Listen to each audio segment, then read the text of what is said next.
And after that, the 49ers have freed up $23 million in cap space after restructuring Kittle and Williams and now have more cap flexibility than any other team in the NFL. So we still don't know the structure of Nick Bosa's contract.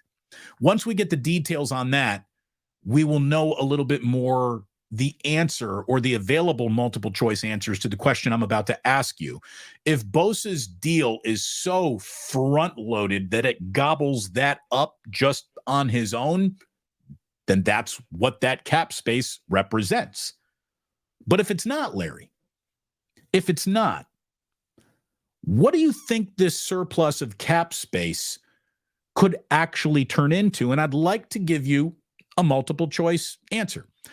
Okay. A, is it the answer to the mega front-loaded Bosa deal?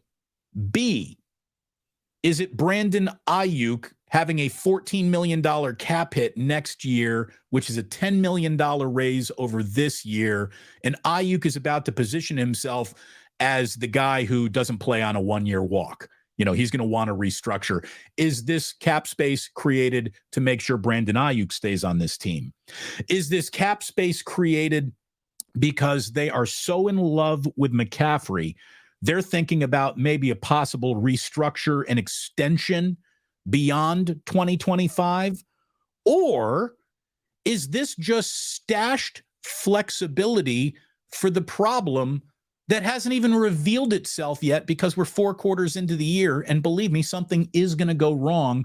So is this a surplus for the rainy day fund, or do you think this is a surplus to either service Bosa, McCaffrey, or Ayuk, 3 players who are, going to be paid thoroughly? I think it's a little bit of everything, in that I think that there's no question that, it's kind of like you're going on a cross-country jaunt, let's call it a hike. You're going on this long trek. Get an acai bowl, you get all the you'll be ready to go. And you've had your acai in the morning, so you're feeling energized. But why go on a long hike and not fill up your canteen with water, right? That's what I look at it as. It's like they're all in on winning the Super Bowl this year, all in.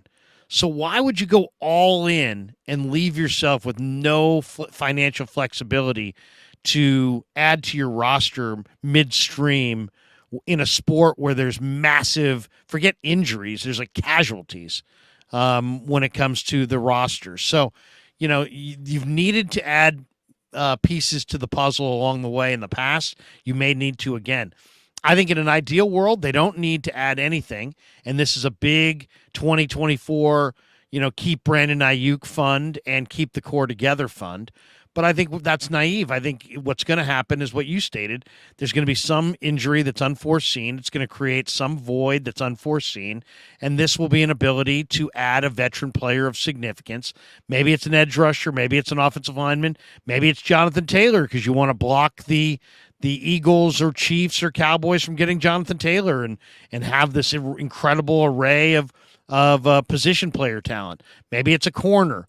Maybe it's, we don't know what it's going to be, but I think that they definitely, it's about next year's great core, keeping it together.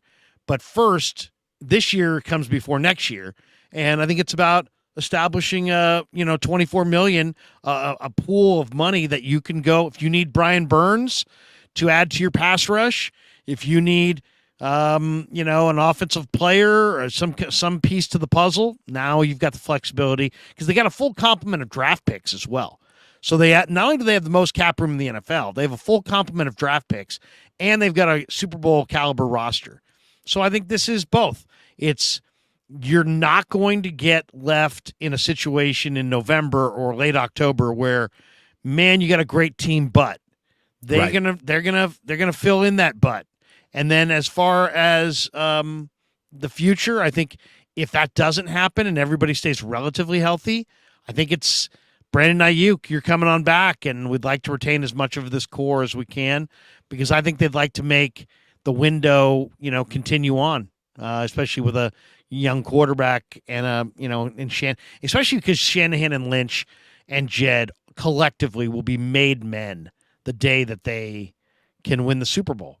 It will change the trajectory of their professional lives. They know it. They're all in on it.